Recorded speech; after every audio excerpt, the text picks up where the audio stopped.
Welcome to cross and crown radio. ഇത് നിങ്ങളുടെ സ്വന്തം RJ Peace. Feel the hope of Easter with cross and crown. ചോര പൊടിഞ്ഞു വാനം കാൽവരി മാമലേ ശോണിത ശോഭയാ എൻ രാജൻ ക്രൂശതിൽ. വിശ്വാസം എന്നാൽ എന്താണ്? അതാണ് നമ്മുടെ ഇന്നത്തെ ചിന്ത.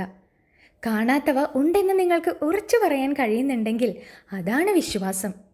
ഉദാഹരണത്തിന്, എനിക്ക് പരീക്ഷയ്ക്ക് നല്ല മാർക്ക് ലഭിക്കും, ഞാൻ വലുതാകുമ്പോൾ എനിക്ക് നല്ല ജോലി ലഭിക്കും, നല്ല വീട് വയ്ക്കാൻ കഴിയും എന്നിങ്ങനെ നിങ്ങൾക്ക് പലതരത്തിൽ വിശ്വസിക്കാം, ചിന്തിക്കാം, അല്ലേ? ഇനി നമ്മുടെ മുമ്പിലുള്ള സാഹചര്യങ്ങൾ പ്രതികൂലമായിക്കോട്ടെ, ആ വിശ്വാസത്തിന് കോട്ടം തട്ടാതെ ഇരിക്കും. അതായത്, ഒരു കുട്ടി ഒരു പരീക്ഷയ്ക്ക് നന്നായി ഒരുങ്ങിയെന്നിരിക്കട്ടെ, കൂടാതെ ആ കുട്ടിക്ക് നല്ല വിശ്വാസവും ഉണ്ടായിരുന്നു ആ കുട്ടിക്ക് ആ പരീക്ഷയിൽ ഉന്നത വിജയം കരസ്ഥമാക്കാൻ കഴിയുമെന്ന്. പക്ഷേ കാര്യങ്ങൾ അങ്ങനെയായിരുന്നില്ല. പരീക്ഷാ പേപ്പർ വളരെ ബുദ്ധിമുട്ട് നിറഞ്ഞതായിരുന്നു. ഇതാണ് നമ്മുടെ വിശ്വാസത്തെ പരീക്ഷിക്കുന്ന സാഹചര്യങ്ങൾ. പക്ഷേ അവിടെ നമ്മൾ പതറാൻ പാടില്ല. ആ കുട്ടി ഉറച്ച് വിശ്വസിക്കുകയും ചെയ്തു, എൻ്റെ ഈശോ എനിക്ക് പരീക്ഷയ്ക്ക് നല്ല മാർക്ക് മേടിച്ച് തരുമെന്ന് തന്നെ. അങ്ങനെ തന്നെ സംഭവിക്കുകയും ചെയ്തു. ഇതുപോലെ യേശുവിലുള്ള വിശ്വാസം എങ്ങനെയാവണമെന്ന് നമുക്ക് പഠിപ്പിച്ചു തരുന്ന ഒരുപാട് വ്യക്തികളുണ്ട് നമ്മുടെ ബൈബിളിൽ. അങ്ങനെ ഒരാളെ പറ്റിയാണ് നമ്മൾ ഇന്ന് കേൾക്കാൻ പോകുന്നത്. വേറെ ആരുമല്ല, നമ്മുടെ ശതാധിപൻ. കേട്ടിട്ടുണ്ടോ നിങ്ങൾ?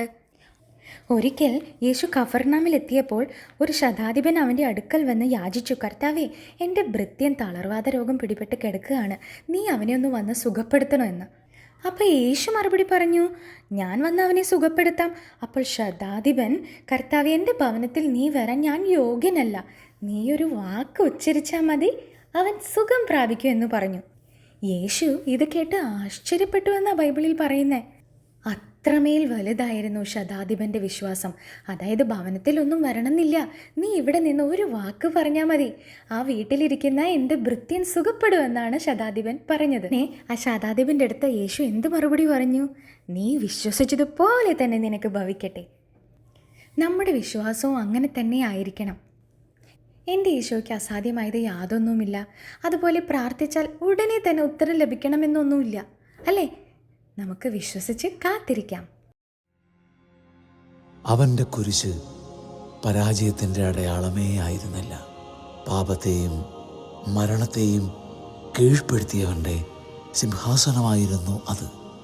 അവനെ അടിച്ചു തകർത്ത ചാട്ട ചോരച്ചായം പൂശിയതാണ് നമ്മൾ കണ്ടത്.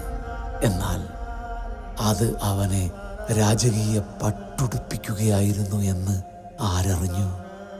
മുൾമുടിയും മുറിവുകളും ആ രാജകീയ പ്രൗഢിയുടെ അടയാളങ്ങളായിരുന്നു. ശതാധിപനെ പോലെ നമുക്കും പതറാത്ത വിശ്വാസം ഉള്ളവരാകാം. വിശ്വാസത്തെ പരീക്ഷിക്കുന്ന പ്രതികൂലമായ സാഹചര്യങ്ങൾ ഉണ്ടായാലും പതറാതെ, പരാതിയില്ലാതെ ഐ ട്രസ്റ്റ് യു ജീസസ് എന്ന് പറയാൻ സാധിക്കട്ടെ. നിങ്ങളുടെ ഏതെങ്കിലും ഒരു ആവശ്യം മനസ്സിൽ കണ്ട് വിശ്വാസത്തോടെ ഈശോയെ ഐ ട്രസ്റ്റ് യു എന്ന് നമുക്കിന്ന് പറയാം. ആമേൻ. യേശു ശതാധിപനോട് പറഞ്ഞു, പോയിക്കൊള്ളുക, നീ വിശ്വസിച്ച പോലെ നിനക്ക് ഭവിക്കട്ടെ. മത്തായി 8:13. ചോര പൊടിഞ്ഞു വാനം കാൽവരി മാമലേ ശോണിത ശോഭയാ എൻ രാജൻ ക്രൂശതിൽ.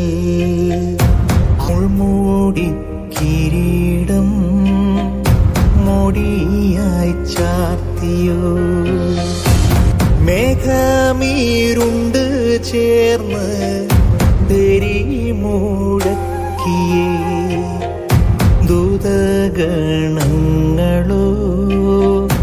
ഘോഷമുണർത്തിയേ.